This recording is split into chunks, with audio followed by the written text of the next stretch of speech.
It's an ambush. Oh my God, it's an ambush! It's an ambush!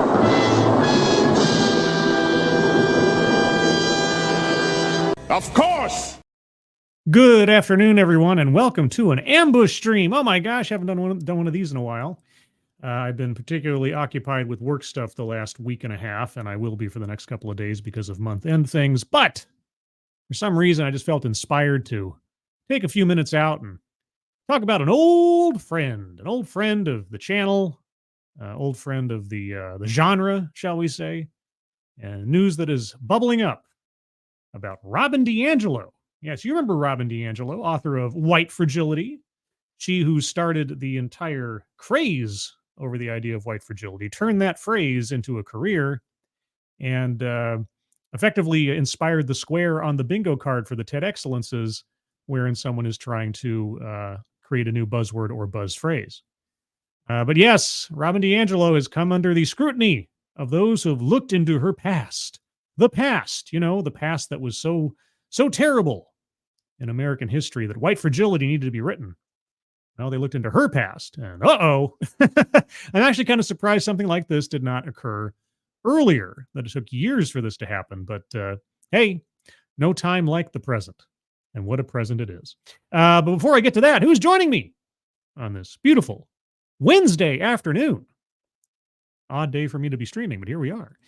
Tier Alexander, good afternoon. Noah Sencio, good afternoon. Dax Orion, good afternoon. Dax also says, Scarlett, it's been a while since I've caught one of these live, but if I might, may I be referred to as Lord Dax of the Pineapple Pizza Lover Society?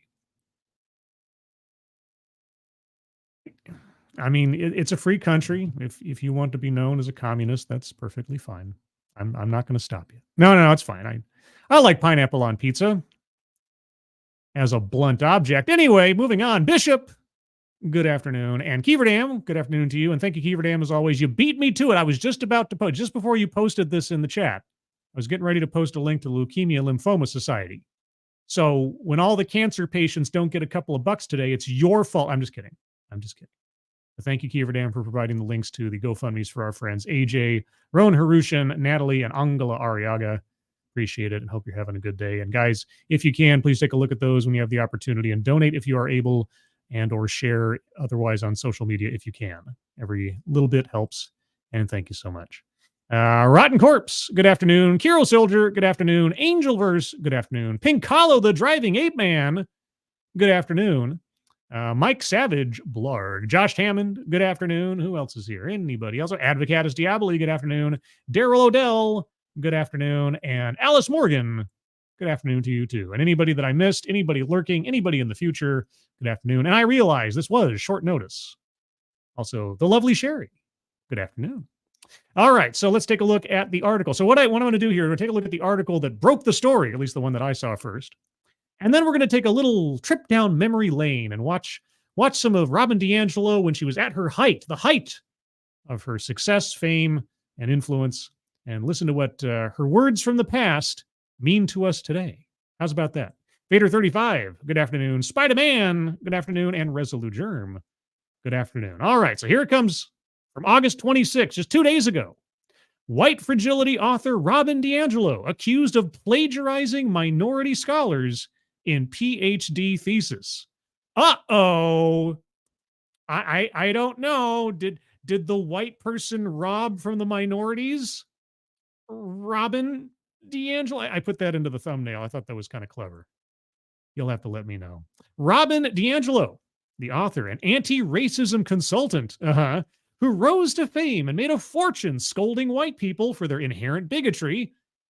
Well, inherent racism. Again, and I'll not ever stop saying it, bigotry and racism are two completely different things. Bigotry is when you hate somebody for their ideas or opinions.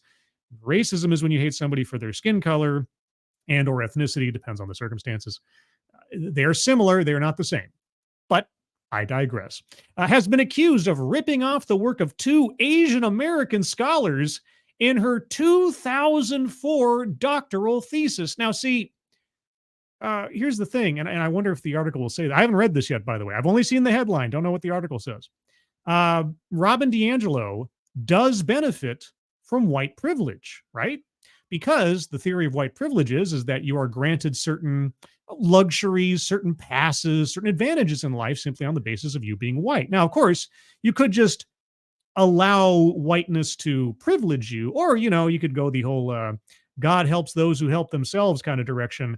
And Robin DiAngelo placed herself in a position of authority that she hadn't actually earned, but not due to her skin color, but due to her personal choices. I know it's kind of a weird theory. Anyway, moving on. A complaint filed with the University of Washington and obtained by the Washington Free Beacon outlines 20 examples. Not once, not twice, not thrice. 20 examples of alleged plagiarism in the white fragility author's dissertation titled Whiteness in Racial Dialogue, a Discourse Analysis. Oh boy. Among the examples cited are 2 paragraphs reproduced almost entirely from Northeastern University's Thomas Nakayama, who is Asian American, and co-author Robert Krizek, in which DiAngelo fails to provide adequate attribution. Another example in the complaint shows DiAngelo allegedly playing fast and loose with a paragraph written by Asian American professor Stacy Lee of the University of Wisconsin-Madison.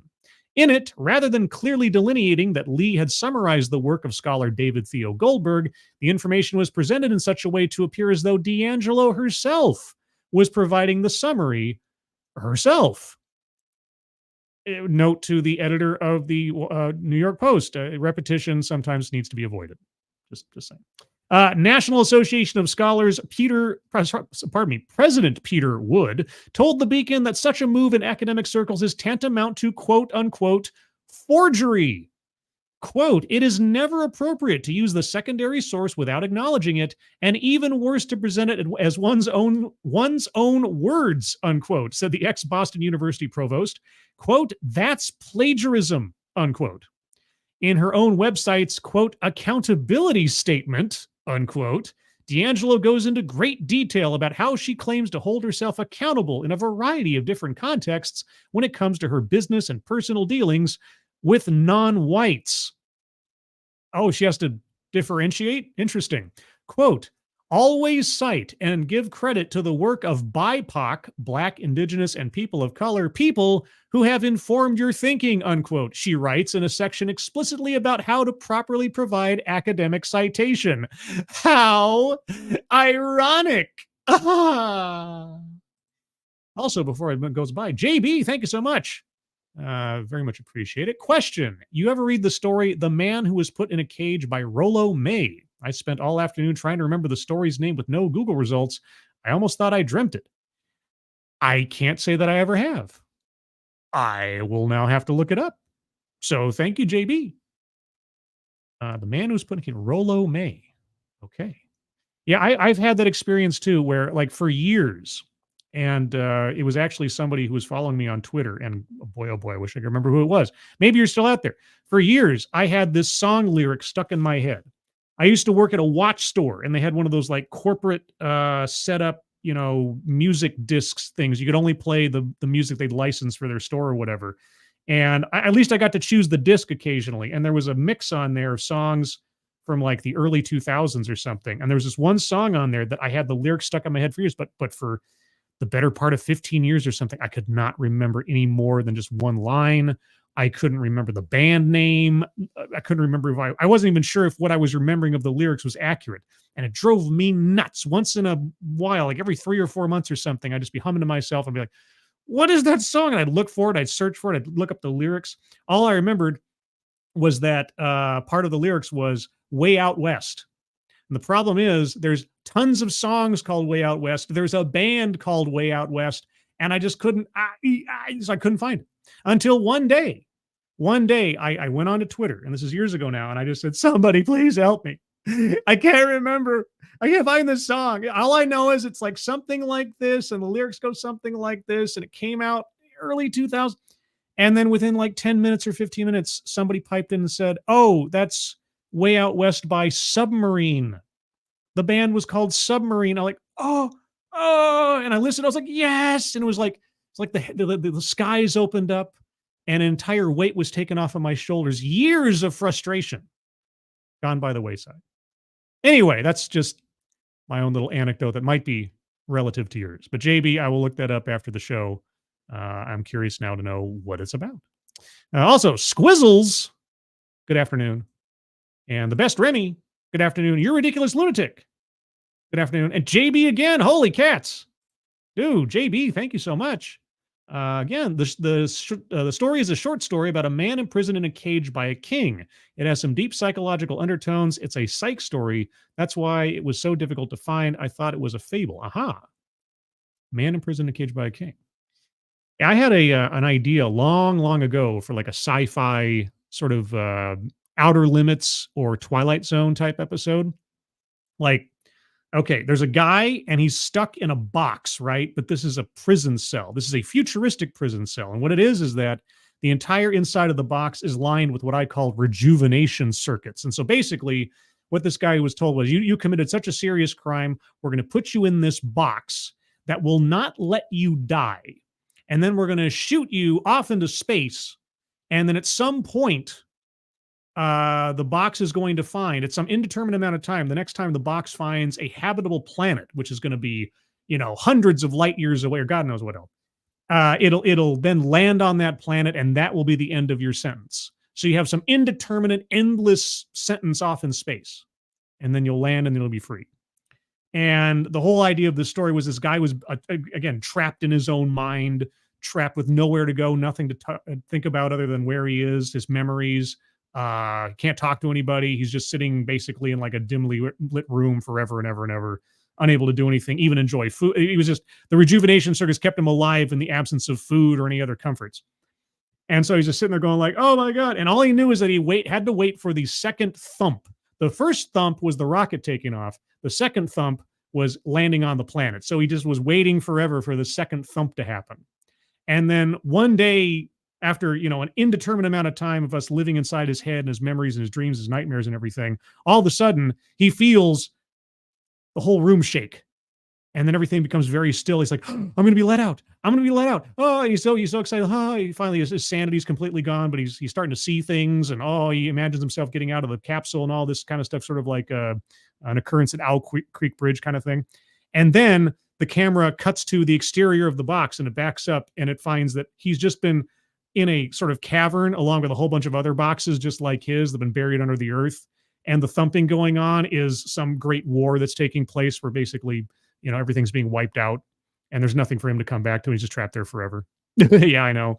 Really uplifting. Anyway, JB, you made me tell two different stories. How dare you?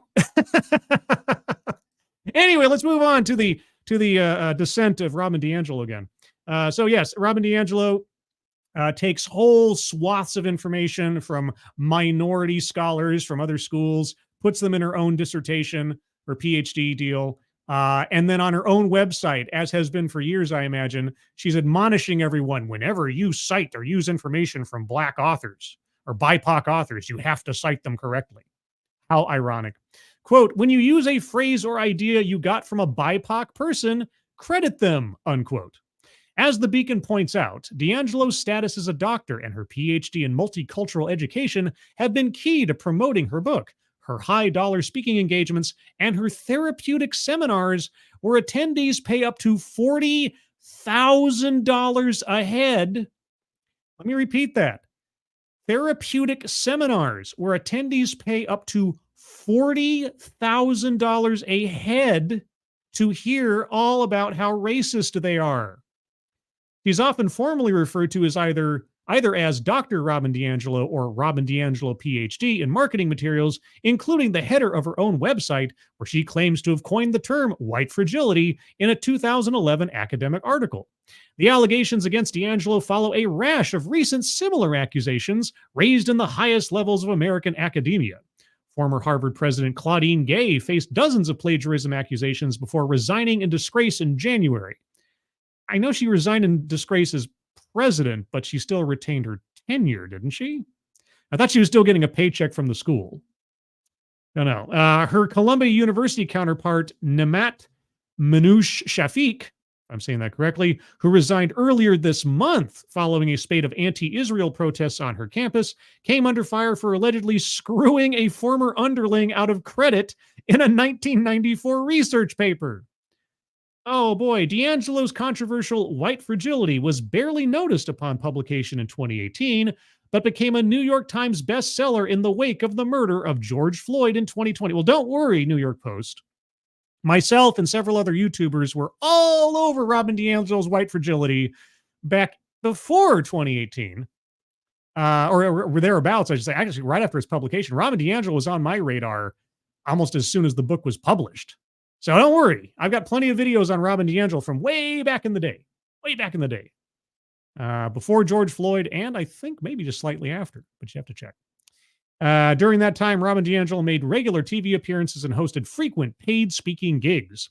As popular as the book became when the national spotlight was squarely fixed on issues of race, it had plenty of critics. Yeah. Journalist and author Matt Taibbi called it, quote, pseudo-intellectual horse shit. And linguist John McWhorter said the book amounted to, quote, a racist tract, unquote, in an article for The Atlantic. DiAngelo did not respond to the Post request for comment sent through her website contact form. Asked about the veracity of the complaint, University of Washington spokeswoman Dana Robinson Sloat told the Post, quote, we are committed to the integrity of research conducted at the University of Washington. All complaints are carefully reviewed, unquote.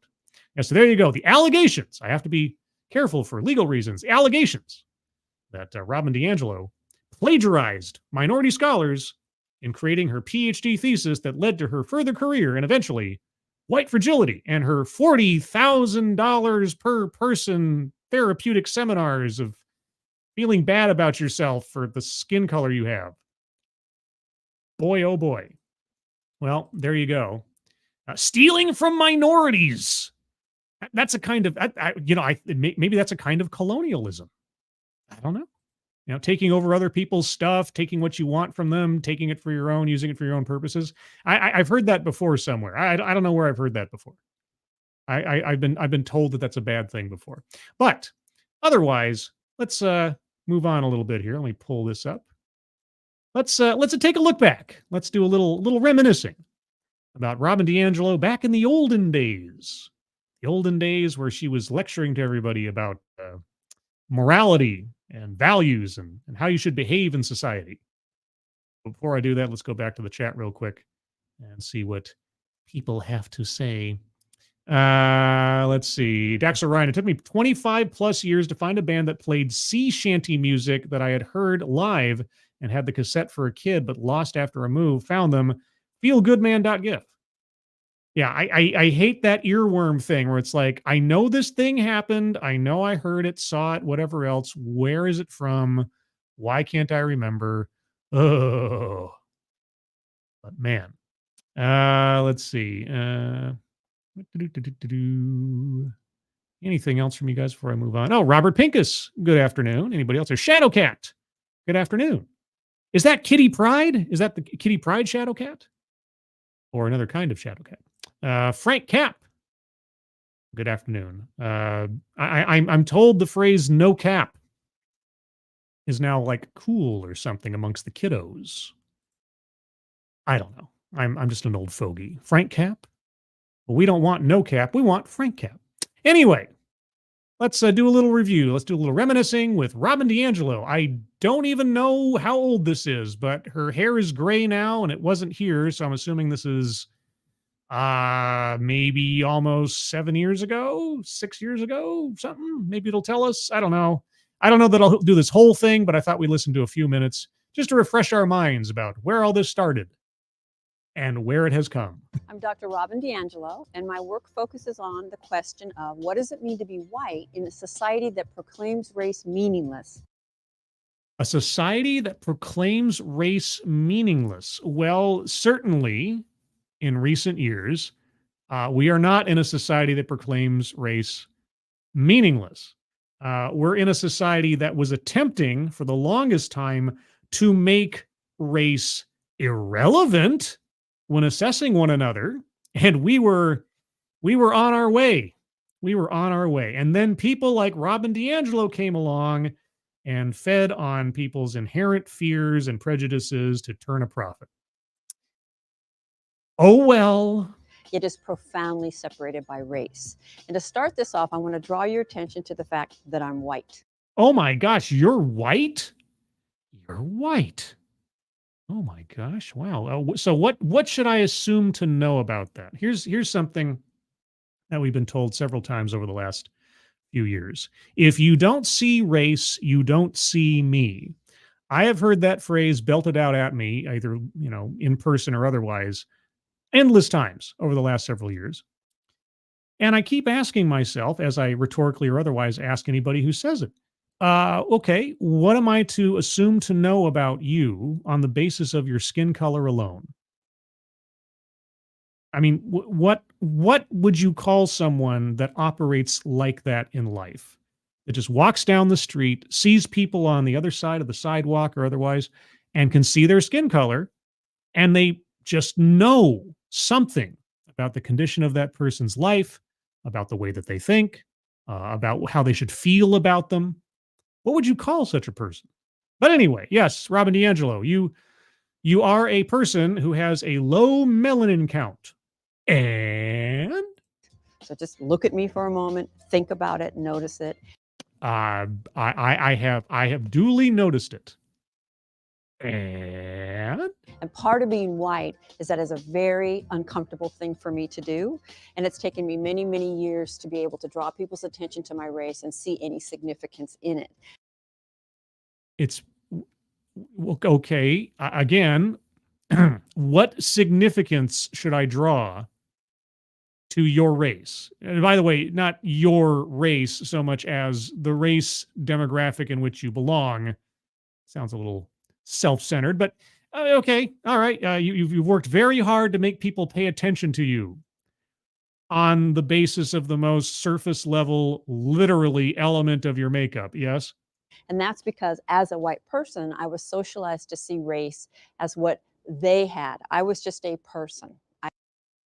Oh, okay. You were socialized to see race as what they had. You're just a person. Okay. Uh-huh. And again, so I have to see white people as inherently race blind or race dismissive or something? I was just a white bread, a Heinz 57. A white bread, a Heinz 50. Wait, you're red? Heinz 50. Okay, maybe white bread. Okay, so you were considered something like a mild racial slur? Okay. I didn't have race. I was socialized to see race as individual acts of discrimination and prejudice. No, that's racism. That's not race. Racism is taking acts or saying things or whatever that would denigrate or elevate someone on the basis of their skin color alone. So, no. Individual acts that anybody could do to anybody else. Well, yes, racism knows no bounds when it comes to who can practice it, let's say. And if you did those acts, you were a bad person. Well, I mean, it would definitely say something about your personal character if you said such things in a way that you actually believed them. This is the differential you have to make between comedy and joking and everything else. If somebody says something that's decidedly racist, but it's a joke, it's that last part that's the important part.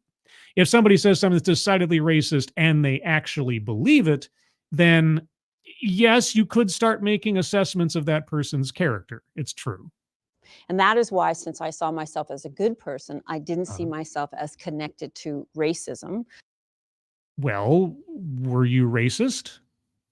Did you assess people on the basis of their skin color as either good or bad or better or worse? And certainly didn't see myself as connected to race. In other words, I didn't have a sense of a racial identity.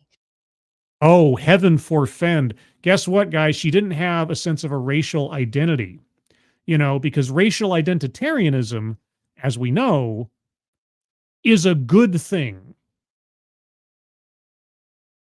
Right? Jesus. Today, I understand that I move through the world always and most particularly as a white person. Oh, so you're very, very aware of your skin color and you put it out there front and center. Okay. Then all right. So yeah, racial. I don't know, what would you call that? Racial. There's a word for I it. have a white frame of reference and I Oh. have a white experience. Oh. Okay. So skin color determines your way of thinking. Skin color determines the quality of your life experience. All right. All right. So tell me how I should assess people on the basis of their skin color again, particularly white people. How should I assess myself? And part of being white is to have that be invisible to us and to be Oh, able to live our lives without ever acknowledging that. right. Okay. All right. So because I'm white, I never acknowledge my white frame of reference and perspective and my white experience. Okay, so in order to be a better white person or a more what's a good word for not being unaware? Um I don't know. It's not coming to me right now. Anyway, in order to be a more self-aware white, I have to, and better person white, I need to acknowledge the inherent perspective, mindset, experience that I possess purely on the basis that I'm white. Not that I'm scribe, not that I grew up with the parents that I did, not that I made the choices that I made. No. What my skin color determines for me. Okay. To see that as non-operative. Mm-hmm. I now understand racism as a system, as a Mm. deeply embedded system, a Mm-hmm. system that our country was founded on. Right. Our system was founded on racism. That's why the first words of the Constitution say, thou shalt hate anyone who is not white. And it's remained that way for 200 plus years now. Yeah. I mean, it wasn't founded as a constitutional republic. Not that system. No. Not that system. Not that system with a constitution and a republic. No. It was the United, the United Racist States of America. That's what the founders said. Okay. That's what we all took from that over the course of history, by the way. Those are the things that we've enshrined, by the way. The worst parts of society in America at the time that it was founded, those are the ones that we've kept, everyone. There's been no evolution whatsoever. Mr. Tickletrunk. Thank you so much, Mr. Tickletrunk. Appreciate it. Robin is part of destroying decades of positive race relations just because she had a racist thought at a cookout and didn't want to feel guilty. There's that, and also Robin saw a way to cash in. She lucked out. I tell you what, Robin DiAngelo and Ibram X. Kendi individually were so blessed by the death of George Floyd. As the article in New York Post said, prior to 2020, Robin DiAngelo's book, White Fragility, was known only sort of on the fringes of criticism, although it was a very popular book in academia. And YouTubers in particular took notice of Robin DiAngelo before 2020, myself included. And but man, as soon as everybody decided to have a racial reckoning, White Fragility was on coffee tables across the country and around the world. She's made an entire career off of one phrase and a pseudo-intellectual book of gobbledygook. And apparently off the backs of minority scholars. It really is something. Thank you, Mr. Owen. Thank you, Mr. Tickletrunk, again for the happy, smiley, lovely dog cat fox. Oh, dog cat fox. Wowie, wow. Ooh, there's a sultry P-Dog night dog cat fox. Thank you so much, Mr. Tickletrunk. Appreciate it. Whoops, clicked on that twice. Goes back to lurking. Well, you do you, Mr. Tickletrunk. And it's always nice to see you on other streams like over on Midnight's Edge and elsewise. Okay, sorry, Robin, you were saying what now about race and stuff? And that all our institutions were created out of. Oh, right. Yeah, everything about this country was based purely on race. It's the system it was founded on. Right. All of our institutions. Yeah. Okay. Yeah. And boy, oh boy, I tell you what. And just as it was back in 1789, racism is just celebrated left, right, and center, and certainly was in the before times, before the empire, social justice. And every institution reinforces this system. Right, And right, it's a right. system of unequal powers. Right, right. Like someone who would say, borrowed bits and pieces of other people's academic work to build a foundation for their own career without attribution. Something like that. So let me give you an example. Oh, well, I mean, mine wasn't good enough. I'm all for it. Go ahead. Women in the United States got the right to vote in 1920. I will stipulate to your historical fact. And there was only one possible way that we could have gotten the right to vote, and that was for men to give it to us. Wait. There's a note at the bottom of the screen for those of you listening at home. I don't know if this is a community notes thing. Note: only white women were granted suffrage in 1920, and only white men could grant it to them. Oh, okay. So she wasn't telling us the whole. Okay, all right. Well, so women, white women. Okay, Because we literally were not sitting in the seats of institutional power. Right. 1920. So now, gosh, over 100 years ago. We could not give ourselves the right to vote. Right. That doesn't mean that we couldn't have personal power, but we didn't have institutional power. What do you mean we? You mean they? They. You are not we. You are not a victim of pre-women's suffrage. These are people in the before times. But okay. And that's the difference between a system and individual acts. Prior to women's suffrage, I could certainly discriminate against men. You can still discriminate against men. I could be unfair to individual men. You can still be unfair to individual men. But my group could not systematically deny men as a group the right to vote. Okay. Again, you're associating yourself with people who actually suffered as though you had suffered. This is something that so many people do. You include yourself in someone else's suffering and draw from them their trauma as though it was visited upon you. Robin DiAngelo has never lived in a world where she didn't have the right to vote.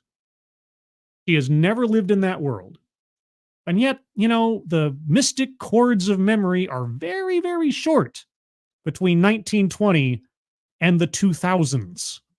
And men controlled all the institutions, and they all worked together to convey the message that women's place was here and men's place was there.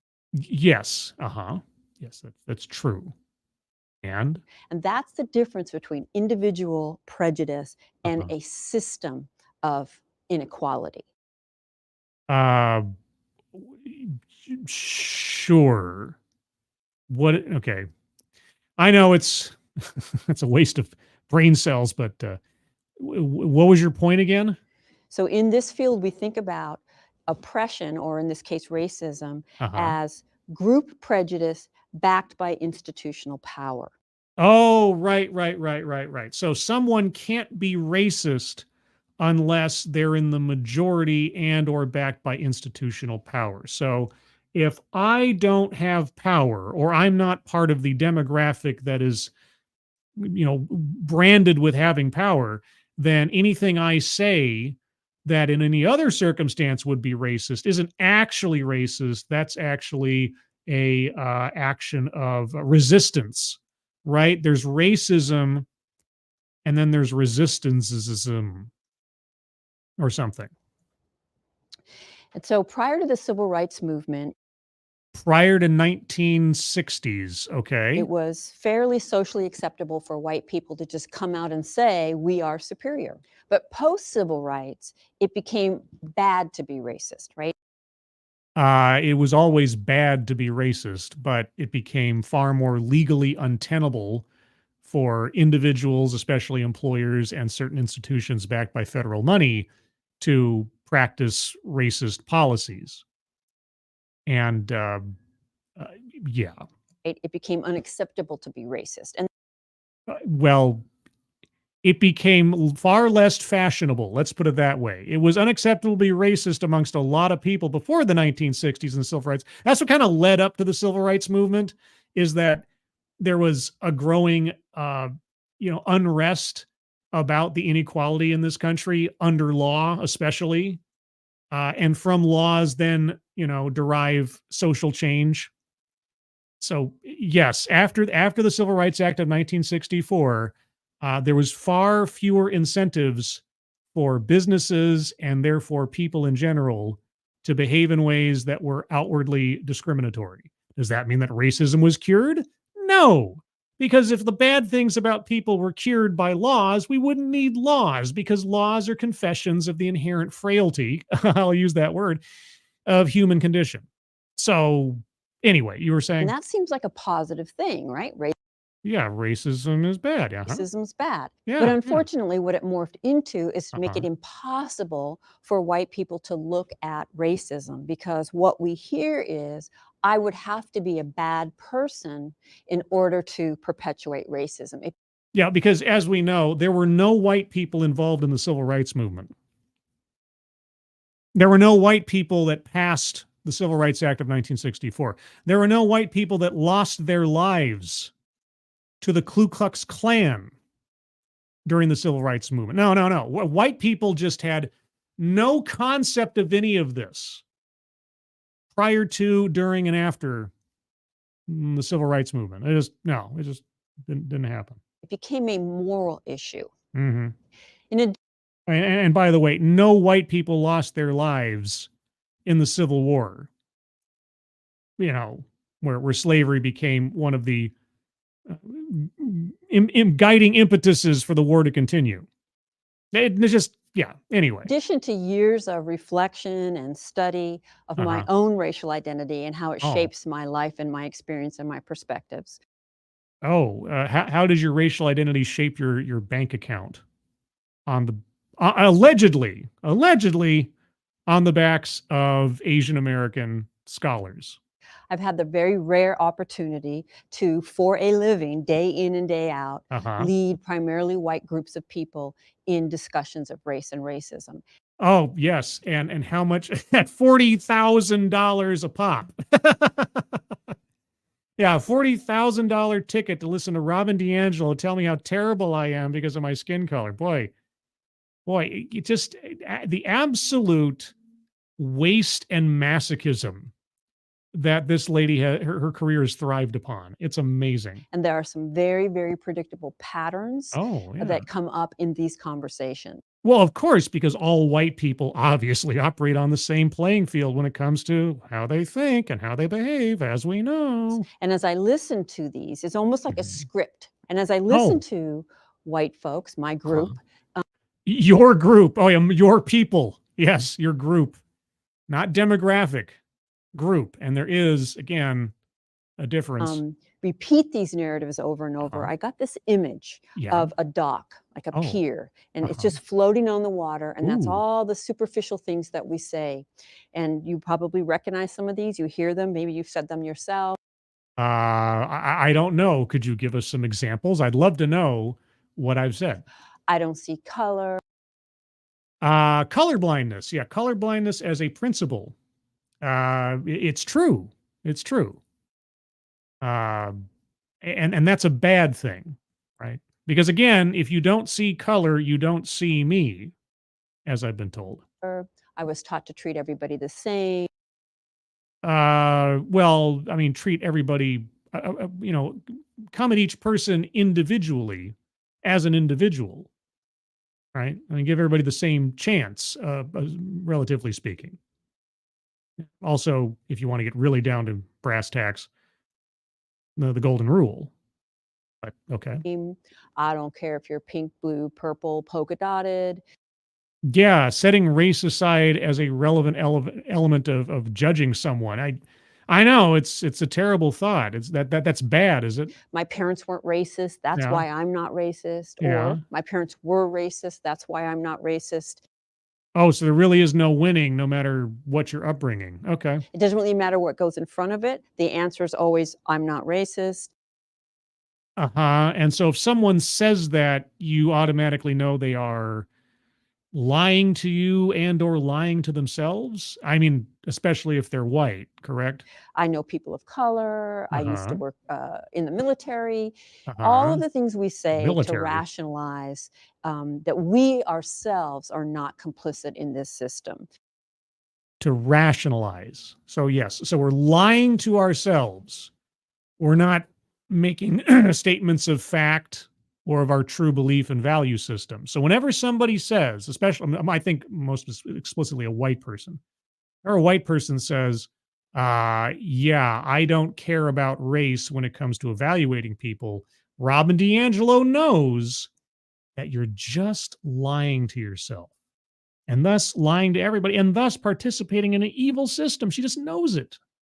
Because if you say you're not racist and you're white, well, it's obvious you are, because you are. Thank you, Faustonia. Whoa, ambush is the right word. Imagine my surprise. Hiya, scribe and chat. Well, hiya, Faustonia. Thank you so much. Appreciate it. And yes, ambush. I got a few free minutes out of my day, and I was like, I'm going to do something. I'm bored. I've got all this energy. What am I going to do? Oh, I know. Do a little ambush stream. Take a look at Robin DiAngelo. Okay, how much time we got? I don't know how much longer I want to go on this. Let's just aim for maybe an hour on this, as in an hour of the stream, not an hour of this talk. There's only 20 minutes of the talk. I don't know if I can get through it all for YouTube's sake and pausing every 30 seconds or so. Now, I want to speak to two of these before I kind of take us below the surface of the doc. Okay. And one is this idea that our parents taught us to treat everyone the same. Okay. So in general terms, yes, my parents taught me and my sister that people were people, and you just, treat people as, I was kind of golden rule stuff. And nothing about my upbringing told me one way or the other about how to look at people on the basis of their race. Not at all. So, okay, I'll be in that first camp where my parents did not raise me to assess people on the basis of their race. And I'm just going to put it out there like this. No, they didn't. Oh, so not only are you calling me a liar, you're calling my parents liars. Okay, well, that's a really interesting strategy to get me on board. Well, tell me more about how the character of both myself and my parents. That is not humanly possible. Human beings are not objective. You cannot be taught to treat or to see everyone the same. I didn't say see everyone the same. Here's where you don't quite understand. Okay, there's a difference between treating everyone the same and assessing people on the content of their character, right? It's called equal opportunity. I know you hate that phrase. That's why you went to equity and everything, but equal opportunity. Someone finds their way into my life. Until I have a reason to assess them, good, bad, indifferent, or otherwise, it is an equal opportunity. And it is based on their character, on their behavior. How do they act? How do they behave? Are they nice? Are they mean? Are they obnoxious? Are they shy? All these elements come together. But one that doesn't make me assess someone? Their race. So already you've lost the argument before you've even really begun. So, yeah, you're a liar and my parents are a liar and everything else. No, nobody's objected. You're right. You're right. So tell me, Robin, given that truism, why should anyone trust you? And when you say that, you're indicating that you don't understand how socialization works. Right. I don't understand how socialization works because I know that my parents did not engender in me a belief that people were valued on the basis of their skin. You're right. You're right. The kids that I grew up with, which just span the absolute spectrum of races and ethnicities in my neighborhood. I mean, and not even just like skin colors, right? In my neighborhood, my family was effectively non-religious, right? Okay. But up the street, my best friend when I was growing up was a Jewish girl. I didn't even know what that meant. And then down the street, there was a family that the parents had immigrated from Poland, and they had a completely different language and an accent and food. It was really weird stuff going on in my neighborhood. People of different cultures and colors and beliefs and stuff. And somehow I just ended up being friends with people because they were nice to me. I know it's bizarre. It's really bizarre. I don't know how socialization. You're right, Robin. You got me. And by the way, I can take this personally. I can act like Robin's talking to me directly because she has aimed at the lowest common denominator. She knows how I think because I'm white. So I'm included in this. She might as well be talking directly to me or anybody else in the chat who just happens to be white. She knows how you think. She knows how you operate. Okay. Which is actually a positive thing in the sense that can direct what you would need to focus on if you want to get deeper understanding. Right. Since I inherently don't know anything about socialization because I'm white and because my parents raised me to take people on for who they are and not what they are. That's actually a good thing that I don't know, because now knowing that I don't know is the first step to knowing that I don't know, so I can know that I didn't know, but now I know. And knowing is a continuing source of disappointment. The other one I want to speak to is this common trope of, I don't care if you're pink, purple, polka dotted. All right, so color blindness, effectively. If that's in your vocabulary, I would Well, not that specifically, but the sentiment is there. urge you to please drop it and never say it again. Oh, okay. And why should I do that, Robin? Although it isn't intentional, it's actually very demeaning. Oh, is it a microaggression? People don't come in those colors. Well, I guess it depends on what they were eating beforehand. If you catch my... I don't know. That might have been a bit too obscure. And what it conveys is that you're not prepared to engage with authenticity. Oh, okay. Well, see, I don't know that I'd say I don't care if you're pink, purple, polka dot, or otherwise. I may have used phrases like that in the past, but I think it was only to bolster the idea of color blindness. Would you like to address that, Robin, at all?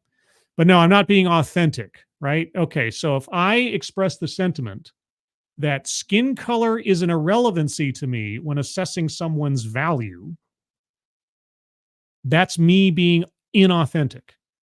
Okay? And that's why I have this image of a dock, right? That's very superficial surface. Yeah, skin color is a really superficial. Oh wait, that's not what you mean, is it?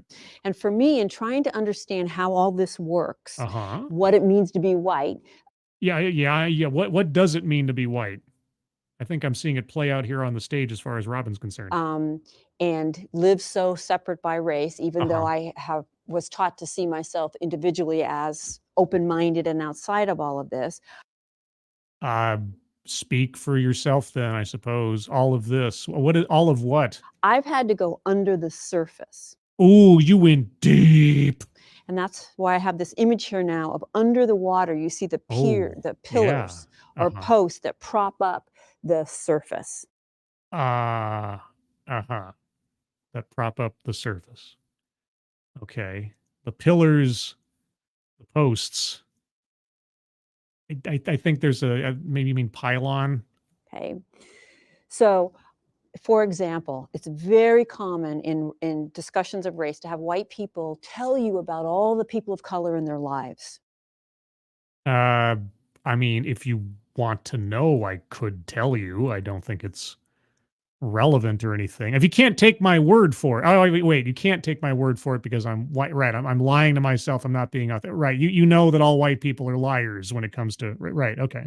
Right? Oh, I have these coworkers, or my best friend, or my second cousin married a black man, or all of the ways that we want everyone to know that we have relationships with people of color. Well, I guess it's kind of a defense mechanism when someone accuses you of being a racist. When someone accuses you of valuing people on the basis of their skin color and rejecting anyone who doesn't look like you do. I guess it would be something like, I know you're a bad person because of X, which is totally a false accusation. And then I come back and say, well, wait, I'm not what you accuse me of because of this, this, and this. Here's some evidence. And then you say, oh, that's exactly what a racist would say. Here's actually the better response. I can completely understand people becoming defensive when things like that happen. I've done it myself. The better response is when someone says something like you're a racist or whatever, or they make some kind of claim like that, or whether it's a race or something else, you look them in the eye and say, prove it. And just wait. Wait for them to start laying it out and see how ridiculous they sound, especially in instances like this. But anyway. Okay. And so we're giving you evidence, right? Wait. We're giving you evidence. Wait, are you talking about the people who are saying, no, I'm not racist. I have plenty of social contacts, friends, family members, and so on, who aren't just white? Or who's giving evidence? Of color. Okay. And so we're giving you evidence, right? When someone tells you that, they're giving you evidence. And so what are they giving you evidence of? They're giving you evidence to the contrary of your accusation. They're giving you evidence that because they love people of color. Well, maybe they don't look at them as people of color. Maybe someone else is categorizing them as people of color. Who might that be? Holy cats! Speaking of, well, not speaking of anything, but holy cats. Derek LaRue. Pull this up here. Derek LaRue, thank you so much, Derek. Appreciate it, as always. For your continued support and generosity. Thank you so much again. Hope you're having a good day. Apologies for the ambush nature of the show. I know maybe I didn't advertise it as much as it kind of defeats the whole purpose of being an ambush, but I appreciate you hanging out, and I hope you're having a good day and hope you enjoy the show. Thank you, Derek, again. Wowie. Anyway, yes, they're presenting you with evidence to the contrary of your false accusation. And your response to that is? Right. When someone tells you that, they're giving you evidence. And so what are they giving you evidence of? They're giving you evidence that because they love people of color, know and love people of color, or they know and love their friends, their family members, and so on. Again, just to reiterate, somebody here is tribalizing everyone on the basis of their skin color. They can't be racist. Well, it would be kind of difficult to say that you love someone that isn't the correct color if you actually are a functioning racist. So, which means they see racism as conscious dislike. Yes, Robin, that it's in that whole ism part. It's an ideology, Robin. You have to consciously make the choice to assess someone either in the negative or the positive on the basis of their skin color. So, yes, Robin. Or explicit bias or hatred. Yes, Robin, that would be part and parcel with a racist ideology, which would make it very difficult to legitimately say you love someone and have multiple people in your life who do not adhere to your racial demographic. But okay. Right? Oh, sorry. I can't help myself. She said this so many times. I gotta make up for lost time. And how about a couple? Yeah, Cenk, give it to me one more time. All right. Thank you, Cenk. I really appreciate your help. Of course. Cenk is always happy to help. He's always happy to help. Okay. And they're communicating to you that they don't have conscious dislike or hatred. Well, yes, that would be their attempt to defend themselves against your accusation. Yeah. As evidenced by all of these people in their lives. Right. And what we don't understand is the power of implicit bias. Oh, implicit bias. I wonder if this was earlier than unconscious bias coming into the mainstream. Implicit bias. Okay, so somebody says, you're white and you're racist. And I say, I can't really be a functioning racist because my family member is of this race and my best friend is this, and I've had girlfriends or whatever else of this, that, or the other. And you say, oh, no, no, no. That's just evidence of your implicit bias. Okay, well, tell me how that works. Most bias is unconscious. Oh, unconscious. Oh, okay. This was not before unconscious bias. Right. Okay. So even if I show you evidence to the contrary of your accusation, that is just further evidence of my guilt. Boy, oh boy. You know, there's a little party that happened back in Salem back in the olden days that seems a lot like this, doesn't it? And that makes it very, very dangerous because it drives our behaviors, but we're not aware of it. Right, right. The devil is in all things. Yes, it's wonderful to have people of color in your life if you're white. It's wonderful to make protestations of your faith in God and everything, but many, many, many people, white people, don't have people of color in close relationships. But that doesn't mean your life is free of racism. Or sin, you mean? Sin as determined by the Witchfinder General over here. That doesn't mean you don't have a white experience or a white perspective. Oh, right, right. Because again, experience and perspective can be attributed specifically to your melanin count, which is and of itself not actually a racist way of thinking about the world or people, by the way. Oh, man. Can you see why she was just a gold mine of interesting notions and ideas back in the olden days of YouTube? Ah, the olden days. It really is old now. I started doing this channel 2016. I'm 2 months away from my 8th anniversary. I can't even believe 8 years doing this. Holy cats. All right. I don't even know what I'm going to do for I should do something. Well, I mean, if I'm still around for my 10th anniversary on YouTube, that'll be something. My 8th anniversary, I'm not quite sure. 8 is a very lucky number in Asian cultures, last I checked. I think, was it Korea or China or something? I forget. I don't know. I don't want to misspeak here. I just remember there was this movie based on a real story. It was called Rogue Trader, Trader, Rogue Trader, starring Ewan McGregor. And it told this story about how this British sort of like dealer broker for this bank went over to, I think was it Vietnam? Singapore. No, Singapore. It was Singapore? Ah, dang it. Anyway, he went over to do this trading house over in Southeast Asia for this British bank. And he ran such a scam and got the bank into such debt that he broke the bank all by himself. It's a crazy story.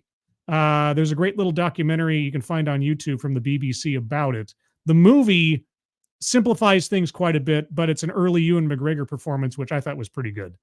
But yeah, but 8 is a lucky number. He called the account that he hit all of his failed trades in the 4 8s. There's the 4 or 5 8s account. It was just like 88888. But anyway, I think I'm done. I don't really want to listen to any more Robin DiAngelo.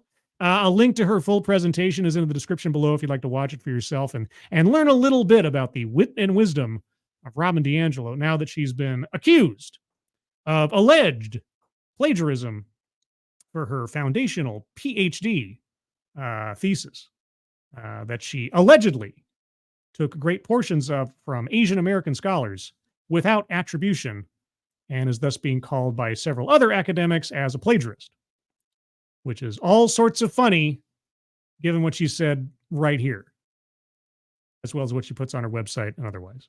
A couple more minutes here for what you guys have to say. Mike Savage, sin. I grew up Irish Catholic. I'm pretty immune to the sin stuff and the guilt stuff. Well, yeah, I mean, if you get barraged with it all the time as part of your life, it kind of builds up a tolerance, doesn't it? Almost like you get kind of sick of it. JV Milquist, she filled with white guilt. Oh, yeah. Well, and especially now.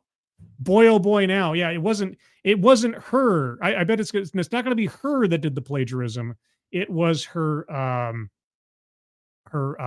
pathological white need to show her superiority over those around her or something like that. I wonder if anybody's going to make her give back all the money she made off of this stuff in the meantime. I'd be surprised. Faustonia, holy cow. Thank you so much again, Faustonia. Appreciate it.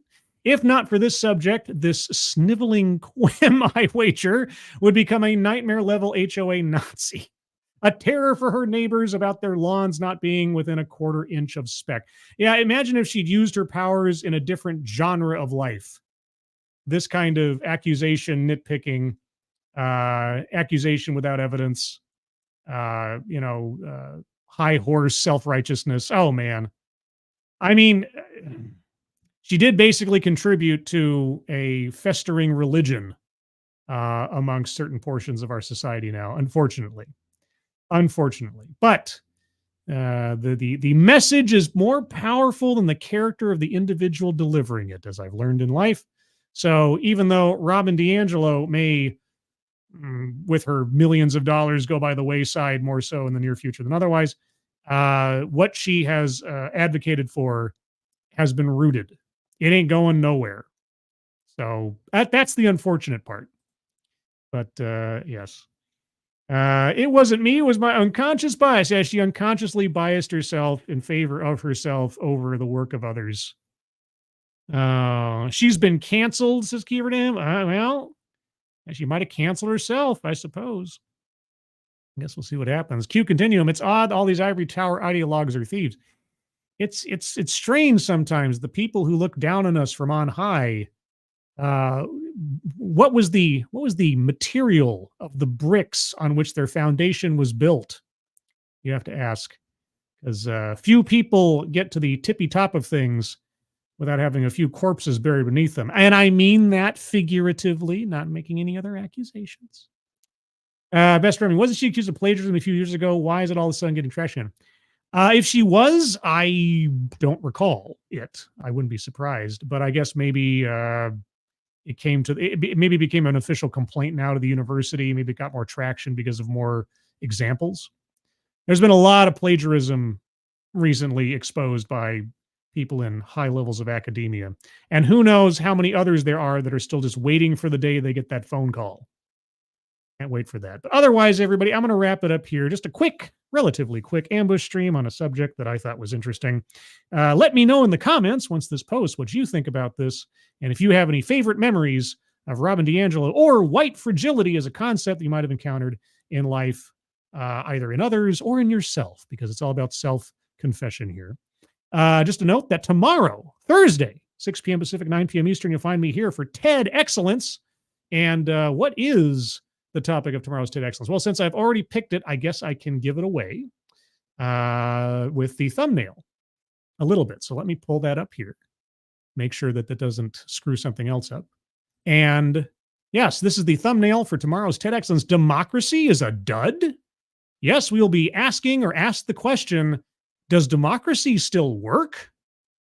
I don't know. I guess we'll have to find out in this election season where certain people end up as the party's nominee without a democratic process to put them. I mean, we'll find out together tomorrow on TED Excellence. Also, Sunday, you can find me here at 8 a.m. Pacific, 11 a.m. Eastern for the Sunday stream, where I'll talk about a series of things. I've turned the Sunday stream into a sort of week in review of interesting articles and events things. I was thinking about using the Robin DiAngelo article as part of the Sunday stream this week, but it felt like it needed its own thing. It's just such a epic little event. I thought, yeah, I've done 2 or 3 videos on Robin DiAngelo in the past on my channel. I think I need to dedicate at least one specifically to her on the subject. So the Sunday stream will be about other things on Sunday. Beyond that, everyone, thank you so much for joining me on this ambush stream. And if you're watching in the future, thanks for taking the time. If you can, please leave a like on the way out. I hear it helps with the algorithm. And if you're not already subscribed, well, you might think about subscribing.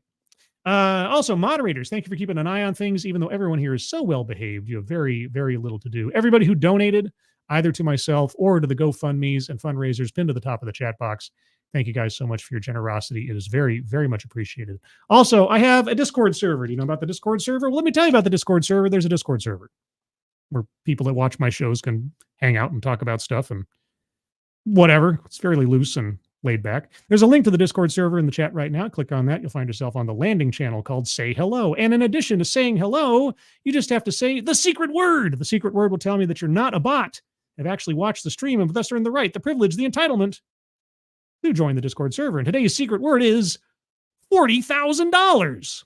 Just say hello, $40,000, and I'll know that you watched the stream. But with that, everyone, again, thank you for joining me. Hope everyone has a good rest of their Wednesday. It's hump day. Week's half over it yet. And for those of you dealing with month-end billing, you have my sympathies. I'm dealing with it too. Hope to see you on TED Excellence tomorrow. Hope the rest of the week as well. Hope those of you that have the 3-day weekend, enjoy your 3-day weekend upcoming. And I hope you're all safe and well. If you're not well, please get well soon. And I'll see you on the next one. Take care. Bye-bye.